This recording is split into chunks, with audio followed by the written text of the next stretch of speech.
नमस्कार, स्वागत है आपका। आप देख रहे हैं इनसाइट और मैं हूं आपके साथ अमृता चौरसिया। जहां आज चर्चा होगी उस उपलब्धि की जिसने भारत को एक बार फिर वैश्विक मंच पर गर्व से खड़ा किया है। कुआलालंपुर में आयोजित international social security association award 2025 में भारत को मिला है सम्मान outstanding achievement in social security के लिए। ये पुरस्कार केवल एक संस्थागत उपलब्धि नहीं बल्कि प्रधानमंत्री नरेंद्र मोदी के उस संकल्प का प्रमाण है कि हर नागरिक तक सामाजिक सुरक्षा पहुंचे, चाहे वो संगठित क्षेत्र में हो या असंगठित।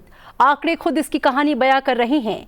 जहां साल 2015 में भारत की सामाजिक सुरक्षा कवरेज मात्र 19% थी, वहीं अब 2025 में बढ़कर 64% से भी ज्यादा हो चुकी है। आज 94 करोड़ से अधिक नागरिक किसी न किसी रूप में सामाजिक सुरक्षा का लाभ पा रहे हैं और इसमें बड़ा योगदान रहा है सरकार की ई श्रम पोर्टल पहल, ईपीएफओ की डिजिटल ट्रांसफॉर्मेशन और श्रम एवं रोजगार मंत्रालय के समेकित प्रयासों का।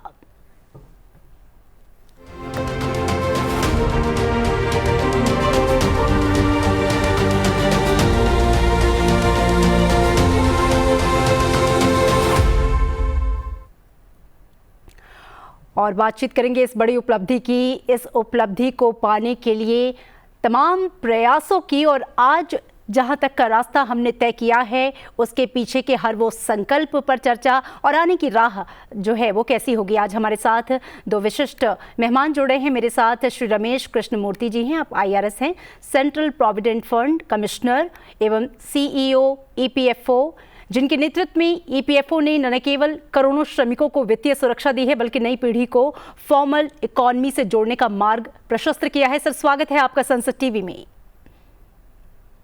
धन्यवाद। और साथ ही स्टूडियो में मेरे साथ जुड़े हुए हैं डॉक्टर ओटोजित खत्री मयूम, आप फेलो वीवी गिरी नेशनल लेबर इंस्टीट्यूट। स्वागत है आपका सर। श्रम नीतियों, सामाजिक सुरक्षा और रोजगार अध्ययन में एक देश के प्रमुख शोधकर्ता के रूप में आप लोग का कार्य बेहद सराहनीय रहा है। तो आज की चर्चा में हम समझेंगे इस उपलब्धि के पीछे कौन सी रणनीतियां हैं, क्या चुनौतियां शेष है और भारत का अगला कदम सामाजिक सुरक्षा के ग्लोबल लीडरशिप की दिशा में क्या होगा। तो आइए शुरुआत करते हैं और पहला क्वेश्चन डॉक्टर ओटोजित मैं आपसे करना चाहूँगी कि भारत की जो सामाजिक सुरक्षा की कवरेज है, हमने देखा है कि 2015 में जहां ये 19% थी अब बढ़कर 64% से भी ज़्यादा हो चुकी है।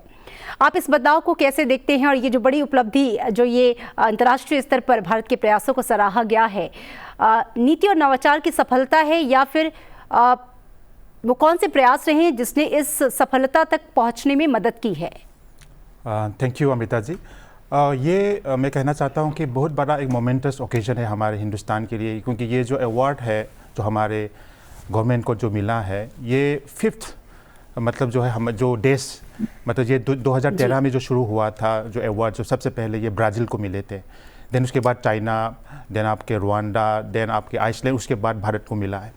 तो ये एक बड़ा मतलब एक हमारा ये क्या कहते हैं एक इनकरेजमेंट है, एक मोटिवेशन है हमारे देश के लिए कि जो हम मंत्रालय लेबर मिनिस्ट्री के दौर से मतलब तरफ से भी काम जो कर रहा है सामाजिक सुरक्षा, when you talk about universal social security coverage के बारे में, तो एक बड़ा हमारे लिए एक मोटिवेशन है हमारे देश के लिए।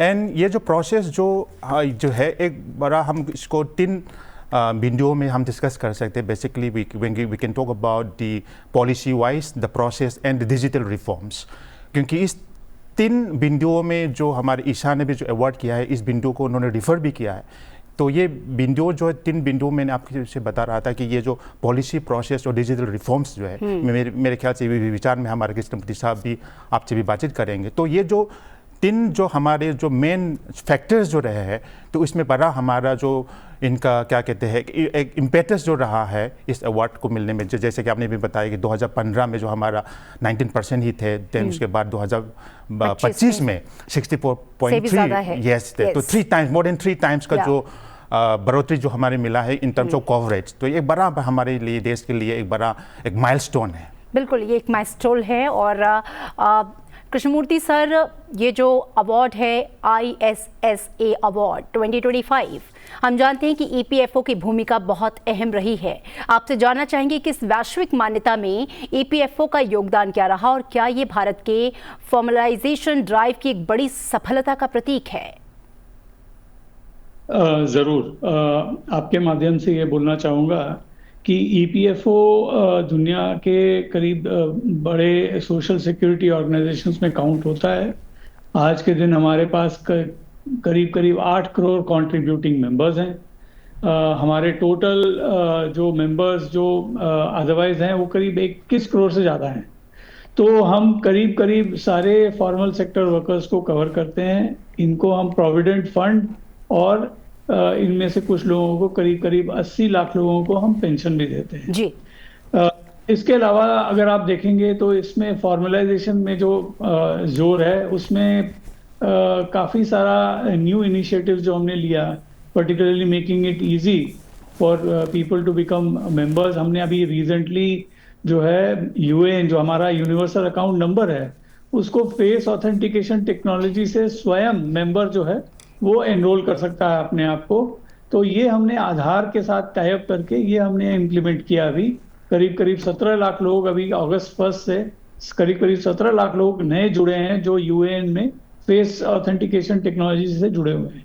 तो हमारा कोशिश यही है कि लगातार फॉर्मलाइजेशन के तरफ सारे जितने भी सेक्टर्स हैं सारे उनको हम प्रोत्साहित करें जी। और इसी इसमें हमको काफ़ी गर्व है कि इंडिया का जो अचीवमेंट है of increasing social security contribution coverage from 19% to 64%, इसमें EPFO, ESIC, ministry of labour का काफ़ी बड़ा हाथ है।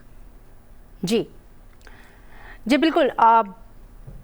डॉक्टर ओटोजिट, हम जानते हैं कि जो वीवी गिरी नेशनल लेबर इंस्टीट्यूट है वो सालों से श्रम नीति, सामाजिक सुरक्षा, रोजगार को लेकर आप लोग का लंबा अध्ययन रहा है, आप इस शोध चल रहा है।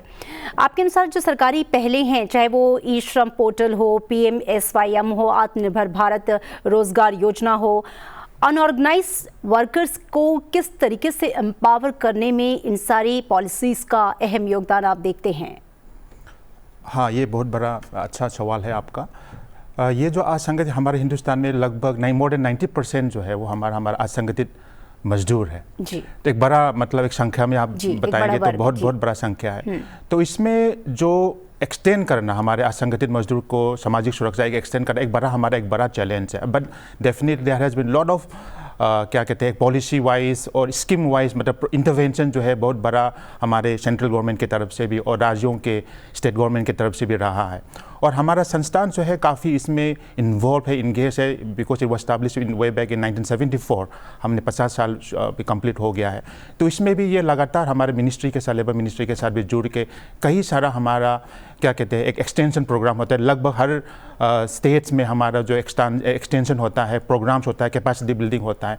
और ख़ास तौर पर हमारा जो एक मेन मैंडेट जो है कि असंगठित मजदूर को एक फॉर्मलाइजेशन के प्रोसेस में एक मदद करना, एक इनपुट देना, एक उसको एक इंकरेजमेंट देना कि जब भी हम संगठन का बात करते हैं, अनऑर्गेनाइज वर्कर्स जो श्रमिक लोग हैं उनका ट्रेड यूनियन के साथ जुड़ के एक बड़ा मतलब जो है एक क्या कहते हैं एक फैसिलिटेट करना उन लोगों को एक बड़ा इसमें एक हाथ रहा है, एक कंट्रीब्यूशन रहा है। और ये मैं समझता हूँ कि असंगठित जैसे कि अभी हम इस अवार्ड जो मिला है खास तौर पर ये भी मिला है कि हम असंगठित मजदूर लोगों को कि कवरेज मिल जाए।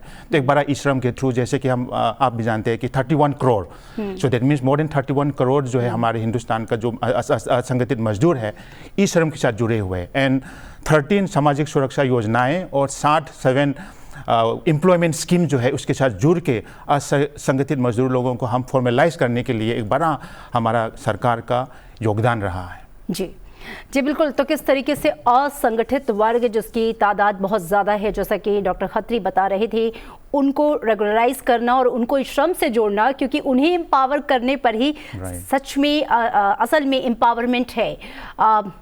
कृष्णमूर्ति सर, ईपीएफओ की अगर हम बात करें तो हम जानते हैं कि भारत की सामाजिक सुरक्षा प्रणाली की ये रीढ़ है। पिछले कुछ वर्षों में ईपीएफओ ने सदस्यता कवरेज और सेवाओं में, मैं जानना चाहूँगी आपसे कि वो कौन कौन से क्वालिटेटिव बदलाव किए हैं, चाहे वो 30 करोड़ से अधिक की डिजिटल क्लेम निपटान हो, यूएन आधारित सेवाएं हों, तमाम ऐसी पहले मैं चाहूँगी इसका आप जिक्र करें। देखिए अभी ईपीएफओ काफ़ी शीघ्रता से काम कर रहा है towards making access of members easy to their provident. इसका मतलब ये हुआ कि हम सहूलियत देना चाहते हैं कि अपने मेंबर्स को कि वो अपने पीएफ का जो अकाउंट है उसमें से अगर विड्रॉ करना चाहें तो आराम से बड़े जल्दी से हम कर पाएं। जी। तो दैट इज जितने भी इसमें simplification, process simplification, IT implementation, इस पे हमारा जोर रहा है, सिंप्लीफिकेशन पे।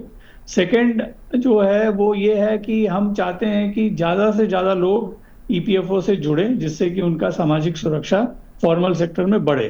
तो जैसा अभी अवतुरजीत ने भी बताया, ई श्रम पोर्टल में हमारे इनफॉर्मल सेक्टर से जुड़ गए हैं, लेकिन उसमें से कुछ इनफॉर्मल सेक्टर वर्कर्स हैं, जैसे प्लेटफॉर्म वर्कर्स जो जैसे जोमेटो, स्विगी, अमेजोन के साथ जुड़े हुए हैं। इनके लिए भी जो हमारा कोड ऑन सोशल सिक्योरिटी जो है 2020 में जो पास हुआ था, उसमें उनके लिए प्रोविजन है फॉर सोशल सिक्योरिटी। तो ईपीएफओ भी तैयारी कर रहा है उसके लिए कि इस टाइप के जो इनफॉर्मल सेक्टर वर्कर्स हैं जिनको सोशल सिक्योरिटी देना है, उनको कैसे हम जोड़ सकें। जैसे कि मैंने बताया, हमने कहा कि जो यूएएन है उसका जनरेशन की जो भी ऑनबोर्ड होना चाहता है उसका कैसे हम इजीली कर पाएं। तीसरा बड़ा जो हम बताना चाहेंगे आपके माध्यम से, जो अभी जो रीजन प्रधानमंत्री ने अपने हमारे इंडिपेंडेंस डे में जो अनाउंस किया था, प्रधानमंत्री विकसित भारत रोजगार योजना, जो एम्प्लॉयमेंट लिंक्ड इंसेंटिव स्कीम है, वो भी ईपीएफओ के माध्यम से ही ये लॉन्च किया गया है।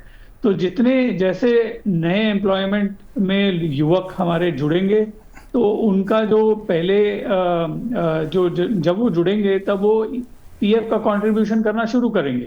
तो पीएफ का कंट्रीब्यूशन जब भी शुरू करते हैं तो उसी हिसाब से इनको इंसेंटिव मिलेगा, और उसके बाद जो एम्प्लॉयर जो एम्प्लॉयमेंट जनरेट कर रहा है उसको भी प्रधानमंत्री विकसित भारत रोजगार योजना में उनको भी अप टू 3,000 रुपीज पर महीना पर न्यू एम्प्लॉय उनको इंसेंटिव देने की बात है। जी बिल्कुल, तो ये कोशिशें लगातार जारी भी हैं। डॉक्टर खत्री, ई श्रम हो, ईपीएफओ हो, ईएसआईसी हो, नेशनल करियर सर्विसेज हो, इन सबको सेंट्रलाइज करने की बात की जा रही है।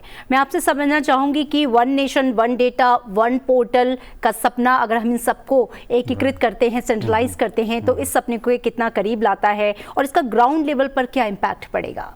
नहीं, डेफिनेटली ये जो हमारा सरकार की तरफ से ये जो इनिशिएटिव है, एक बहुत बड़ा initiative in the sense that कि हम ई श्रम भी वन स्टॉप सॉल्यूशन का हम बात कर रहे हैं। सो दैट मीन्स कवरेज इतना मतलब हम एक्सपांड करेंगे और जो भी सुविधाएं हैं, सामाजिक सुरक्षा सुविधाएं, उसको भी इसके अंदर लेके आएंगे। सो बेसिकली अब जब हम ई श्रम का जो इनिशिएटिव हमने लिया था वन स्टॉप सॉल्यूशन कह के, तो ये एक बड़ा इनिशिएटिव है, एक बहुत ज़रूरी भी है, क्योंकि हमने देखा है कि सेंट्रल गवर्नमेंट का कई सारा योजनाएं हैं जो स्टेट में भी चल रहा है, but apart from central schemes state में भी अपना अपना अलग अलग योजनाएं चलते हैं।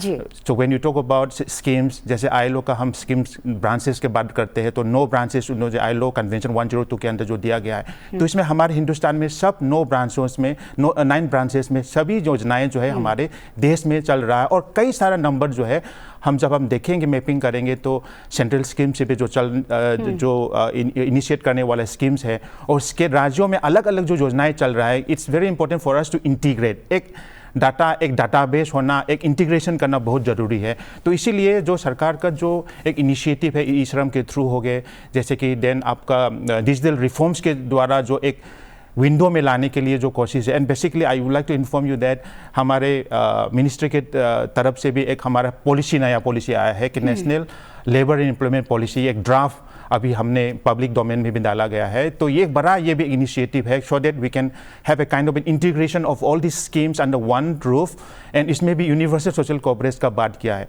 तो कहीं ना कहीं ये ज़रूरी है, क्योंकि ये पहले क्या चैलेंजेस था हमारे साथ में कि we have lot of schemes ongoing, मतलब जो सेंट्रल का स्टेट का चल रहा है, अलग अलग चल रहा है। तो इंटीग्रेशन जो है, क्योंकि जो चैलेंजेस हमारे जो था, जैसे कि हमारे मिनिस्ट्री में जो पुलिंग एक्सरसाइज हुआ है, so when we started this pooling of this schemes under one roof, जैसे कि हमारे मिनिस्ट्री में 8 योजनाओं के साथ 8 स्टेट के साथ जोड़ के जो पुलिंग एक्सरसाइज किया है, तो उसी से हमारा जो परसेंटेज ऑफ कवरेज जो है उसमें भी हम देखें, क्योंकि अभी भी हम ऑनरेबल मिनिस्टर भी क्लेम करते हैं कि जब हम 64% का बात है, then it may be more than 64%, क्योंकि कहीं ना कहीं हम जब फील्ड में जाते हैं, इंक्वायरी करते हैं, या हम ट्रेड यूनियन या जो भी हमारे साथ जुड़े हुए इनको पूछते हैं, तो कहीं ना एक स्कीम तो हर घर में उपलब्ध है। तो इसका मतलब है that means we need to showcase, we need to collect those information, database में आना चाहिए, क्योंकि डाटा वो बेस जो है वो एक प्लेटफॉर्म में लाना बहुत ज़रूरी है। तो अदरवाइज अगर हम इस एक्सरसाइज को हम बड़ी इफेक्टिवली कर पाएंगे तो डेफिनेटली जो है, जैसे कि सर्वे बता रहे हैं कि बाय 2047 का जो हम विकसित भारत का हम बात कर रहे हैं, तो कहीं ना कहीं हम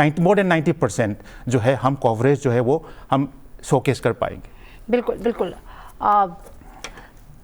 रमेश सर, मैं आपके पास आना चाहूँगी, और आपने भी बात की और इन्होंने भी कि 2047 तक जब हम विकसित भारत के संकल्प को साकार होते हुए देखना चाहते हैं, तो हम जानते हैं कि सामाजिक सुरक्षा कितनी इम्पोर्टेंस उसमें रखती है और इसका कितना बड़ा योगदान होने वाला है।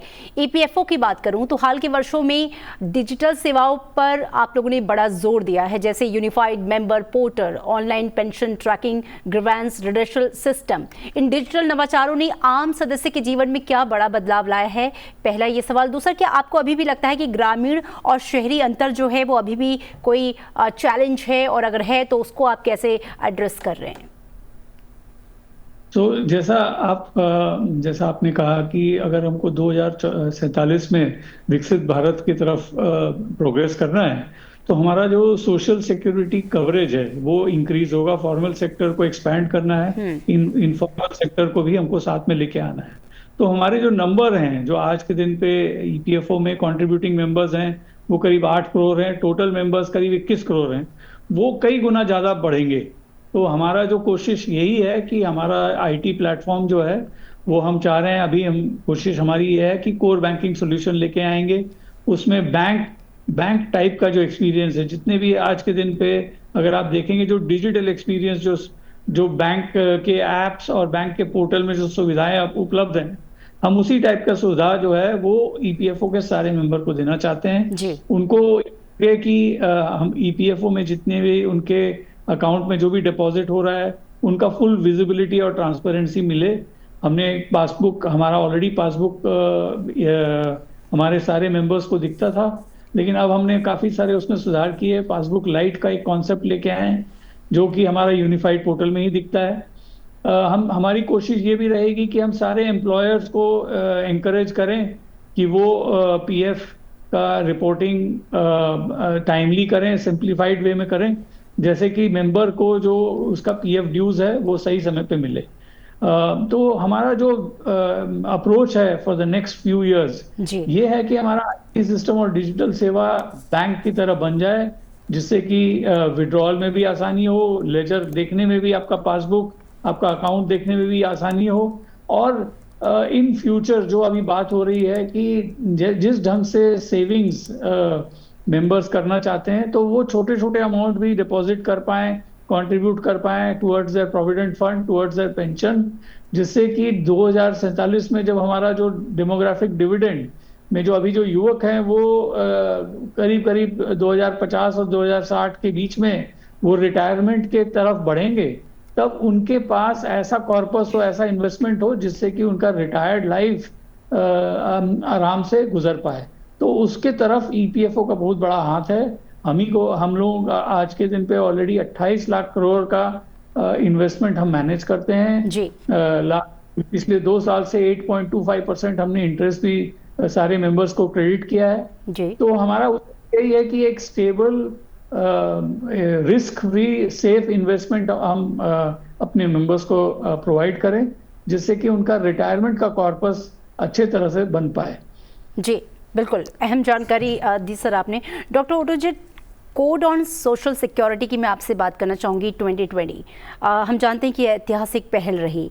इसके लागू होने से गिग वर्कर्स हो, प्लेटफॉर्म वर्कर्स हो, सेल्फ एम्प्लॉयड हो, उनको किस तरीके से लाभ मिला है या मिलेगा, और आप मानते हैं कि अभी भी कुछ इम्प्लीमेंटेशन की चुनौतियाँ हैं जिसे अभी भी एड्रेस करना बाकी है?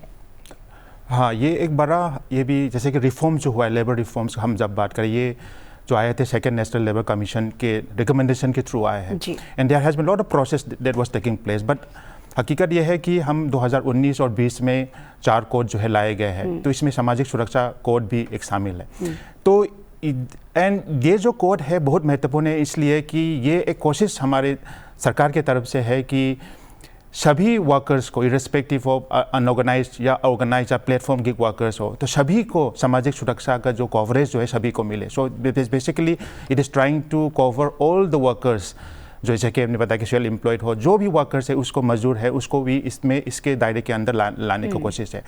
But coming to the implementation level, yes there has been lot of challenges in the sense कि कई सारा डिस्कशन हुआ है प्लेटफॉर्म, हमारे मिनिस्ट्री की तरफ से भी कई सारा इनिशिएटिव्स, कई सारा इंटरेक्शन ब्रेनस्टॉर्मिंग सेशन किया हुआ है। एंड जो भी स्टेक होल्डर्स इस पे से हम चर्चा किए हैं, कई सारा ब्रेनस्टॉर्मिंग सेशन करके हम एक जो बातचीत हुआ है। और मैं समझता हूँ कि ये जो एक बड़ा हमारा कोर ऑन सोशल सिक्योरिटी जो है एक बड़ा हमारा एक इनिशिएटिव होंगे हमारा, अगर हम इम्प्लीमेंट इसको जो जल्दी से हम कर पाएंगे, क्योंकि ये सभी मजदूरों को जैसे कि हमने बताया कि it covers the entire workers irrespective of sectors, या ऑर्गेनाइज हो या अनऑर्गेनाइज हो। तो एक बड़ा हमारा ये कोशिश ये रहेंगे कि उन लोगों को भी सब जो है सामाजिक सुरक्षा जो लास्ट ऑफ द मतलब जो पर्सन है तो उनको भी सामाजिक सुरक्षा मिले। और इसमें जो भी चैलेंजेस रहा है, कई प्रकार से हमारे मंत्रालय ने भी कई सारा कोशिश जो जारी किया है, मेरे ख्याल से एक बड़ा ये जो है कहीं ना कहीं मतलब ये सामाजिक सुरक्षा जो कोड है ये लाएंगे तो कहीं ना कहीं हमारे मजदूर लोगों को जो सामाजिक सुरक्षा का जो है कवरेज जो है जरूर वो बढ़ेगा। और आपने पहले अलग अलग राज्यों के अलग अलग पहलों की भी बात की थी, सामाजिक सुरक्षा कवरेज को बढ़ाने की हम लगातार बात कर रहे हैं। ऐसे में आप राज्यों की भूमिका को कितना अहम मानते हैं और फेडरल कोऑर्डिनेशन और मॉनिटरिंग की कितनी ज़रूरत आप अभी भी महसूस करते हैं, उसे कैसे स्ट्रेंथन किया जा रहा है? राइट, तो ये हमने भी एक स्टडी किया था मैपिंग सामाजिक सुरक्षा राज्यों का और सेंट्रल गवर्नमेंट, और फंडिंग में भी हमने मतलब काम किया हुआ है। तो जब हम देखेंगे, जब हम फंडिंग का भी हम मतलब फाइनेंसिंग का हम बात करते हैं तो हम देखें कि state has a major role to play in terms of financing of social, क्योंकि ये जो योजना है ज़्यादातर हमारे स्टेट गवर्नमेंट से भी चलता है। There are lot of schemes which are under the state government, अलग अलग स्टेट का, जैसे कि मैंने पहले भी बताया कि जो अलग अलग योजनाएं उसमें काफ़ी सारा फंडिंग जो है, proportion of the funding of social security schemes जो है वो स्टेट गवर्नमेंट का कंट्रीब्यूशन है, बहुत महत्वपूर्ण है। और ये मैं समझता हूँ कि इसमें कोऑर्डिनेशन जो है, convergence between the central and the state government का बहुत महत्वपूर्ण उनका रोल रहता है। क्योंकि जैसे कि मैंने बताया कि ये जो हम 64.3% का बात कर रहे हैं, क्यों ये कंट्रीब्यूशन जो है स्टेट गवर्नमेंट के, राज्य सरकार का बहुत बड़ा कंट्रीब्यूशन है, क्योंकि जो भी सुविधाएं जो है ये राज्यों के ऊपर मतलब जो स्टेट गवर्नमेंट उनको इम्प्लीमेंट करवा लेते हैं। तो ये जो इंटीग्रेशन का हम बात कर रहे हैं बहुत महत्वपूर्ण है। और मैं समझता हूँ कि ज़्यादा से ज़्यादा हम इंटीग्रेशन कर पाएंगे या convergence between the central and the state government के साथ हम जुड़ पाएंगे, तो कहीं ना कहीं हमारा जो, जैसे कि मैंने बताया कि जब हम 64% का भी जो बात कर रहे हैं, कहीं ना कहीं हम मोर देन 90% जो है वो हासिल करने में, अचीव करने में ज़्यादा कठिन नहीं होंगे। बिल्कुल, हम उम्मीद करते हैं कि ये जो परसेंटेज है जिसको आप मोर देन 90 कह रहे हैं उसको जल्दी अचीव करेंगे। रमेश कृष्णमूर्ति जी, एक फाइनल लास्ट कमेंट और क्वेश्चंस आपसे कि भारत को ISS से अवार्ड मिलने के बाद EPFO का विजन अब आगे क्या है? आप मानते हैं कि भारत अब सोशल सिक्योरिटी आर्किटेक्चर के ग्लोबल मॉडल के रूप में उभर सकता है और दुनिया को राह दिखा सकता है? तो इसमें मैं ये बताना चाहूँगा कि मैंने भी मंत्री अपने मनसुख भाई मांडविया के साथ I also attended that world social security forum. Most countries were highly appreciative. उन्होंने काफ़ी सराहा इंडिया का जो एफर्ट है। अगर आपको आपने देखा होगा कि जो PM का आयुष्मान भारत योजना था, उसमें सारे हमारे सोशल इकोनॉमिक सेंसस में जो लोग दिक्कत में थे उनको कवर किया गया। पिछले बजट में अगर आपने देखा होगा, वरिष्ठ नागरिक जो है हमारे 70+ वाले ईयर्स, उनको भी कवर किया गया। इस बजट में ये भी अनाउंस हुआ कि वो जितने भी गिग एंड प्लेटफॉर्म वर्कर्स हैं उनको भी कवर किया जाएगा। तो एक तरह से यूनिवर्सल हेल्थ इंश्योरेंस का कवरेज बाय एंड लार्ज सारे जो डिजर्विंग और जितने भी लोग जो नीड में हैं उनको कवर कर लिया गया। This was very highly appreciated by most countries. इसमें अभी जो आगे जो चल के जो समझ में आ रहा है, जो विश्व में भी प्रॉब्लम है, हमारे यहाँ भी हमको जरा ध्यान देना पड़ेगा, which is on adequacy of pension. क्योंकि आज के दिन पे भी आप जो गवर्नमेंट में है उनको तो पेंशन कवरेज मिल जाता है, लेकिन जो प्राइवेट सेक्टर में है वो EPS के माध्यम से उनको पेंशन मिलता है। तो कुछ लोग NPS से जुड़े हुए हैं, कुछ लोग अपने प्राइवेट पेंशन से पेंशन पाते हैं। लेकिन ये जो है जो लोअर मिडिल क्लास के लोगों को कुछ अच्छे से पेंशन का कवरेज हो पाए, कंप्लीट कवरेज हो पाए, इसी दिशा में ईपीएफओ अभी मेहनत कर रहा है। ये शॉर्टली हम नए इनिशिएटिव लेके आएंगे, इनको हम सहूलियत देंगे, ease of transaction, ease of living, और फैसिलिटेट करेंगे, जिसके माध्यम से मोस्ट ऑफ जितने भी नागरिक हैं, हमारे वर्किंग क्लास के जितने लोग हैं, उनको किसी न किसी तरह से पेंशन भी मिले, और एडिक्वेसी ऑफ पेंशन, मतलब पेंशन सफिशिएंट हो जिससे कि वो अपना रोज का जिंदगी निकाल सके। बिल्कुल सर, बहुत शुक्रिया इस चर्चा में बने रहने के लिए हमारे साथ। और लास्ट आपका क्लोजिंग कमेंट डॉक्टर खत्री की जो सोशल प्रोटेक्शन हब है उसके रूप में भारत आगे की राह में किस तरीके से आगे बढ़ेगा और कहीं ना कहीं पूरी दुनिया के लिए भी एक ग्लोबल लीडर साबित होगा। एक बड़ा यहाँ पे ये पॉइंट ये ज़रूरी है कि वुमेन जेंडर डायमेंशन जो है बहुत इंपॉर्टेंट है। लास्ट ये पॉइंट में आपको बताना चाहता हूँ कि हमारे हिंदुस्तान में जो सोशल सामाजिक सुरक्षा का कवरेज है, अगर मोटा मोटी देखेंगे तो ये मोर देन 50% जो है, नियरली 50% जो है वुमेन कंट्रीब्यूशन या वुमेन कवरेज रहा है। जब हम ई श्रम के बारे में बात करता है, इट्स अबाउट 54% जो ई श्रम में रजिस्ट्रेशन है वो वुमेन है। और जब जनधन की बात करते हो या अटल पेंशन योजना के बारे में भी बात करते हो या एमजी नरेगा की बात करते हो, तो नियरली 50% या मोर देन 50% जो है वो वुमेन का शेयर रहा है। So it has been very fascinating in the sense that जब वर्ल्ड ने जो रिकॉग्निशन मिला है को इसको भी हाईलाइट किया है कि दैट मीन्स जो कवरेज जो रहा है, जो वुमेन को भी हमने सामाजिक सुरक्षा के दायरे में जो लाए गए, एक बड़ा ये भी हमारा अचीवमेंट है। Definitely there are lot of challenges जो है कि उनको ज़्यादातर 50% से भी ज़्यादा हम देख भी रहे हैं कि असंगठित वर्ग जिसकी तादाद बहुत ज़्यादा है, उसमें महिलाओं का पार्टिसिपेशन बहुत ज़्यादा है। यस डेफिनेटली जो ई श्रम में भी हम डाटा जब एनालिसिस करता है कि इट्स वेरी वेरी सरप्राइजिंग और वेरी इंकरेजिंग ऑल्सो टू सी कि 54% ऑफ द टोटल जो रजिस्ट्रेशन 31 करोड़ का है, इसमें हमारा 54% जो है वो औरत का कंट्रीब्यूशन। तो डेफिनेटली जब इसको हम गुड पर्सपेक्टिव जो है उनको देखेंगे तो काफ़ी हमारे जो क्या इनिशिएटिव जो रहा है सरकार का, काफ़ी मतलब वुमेन को भी इसी सामाजिक सुरक्षा के दायरे में लाने में बहुत सारा बड़ा मतलब अचीवमेंट हुआ है। बिल्कुल, बहुत शुक्रिया डॉक्टर खत्री। तो अभी तक के तमाम प्रयासों से जो तस्वीर उभर के सामने आई है वो निश्चित रूप से उत्साहजनक है और चर्चा से ये साफ है कि भारत की सामाजिक सुरक्षा यात्रा केवल नीतियों की कहानी नहीं बल्कि विश्वास और समावेशन की एक यात्रा है। जब हर हाथ को सुरक्षा मिलेगी तभी विकसित भारत 2047 का सपना साकार होगा। दोनों अतिथियों का बहुत बहुत धन्यवाद इस चर्चा में हमारे साथ बने रहने के लिए। इस कार्यक्रम को आप संसद टीवी के यूट्यूब चैनल पर देख सकते हैं। दीजिए इजाजत, नमस्कार।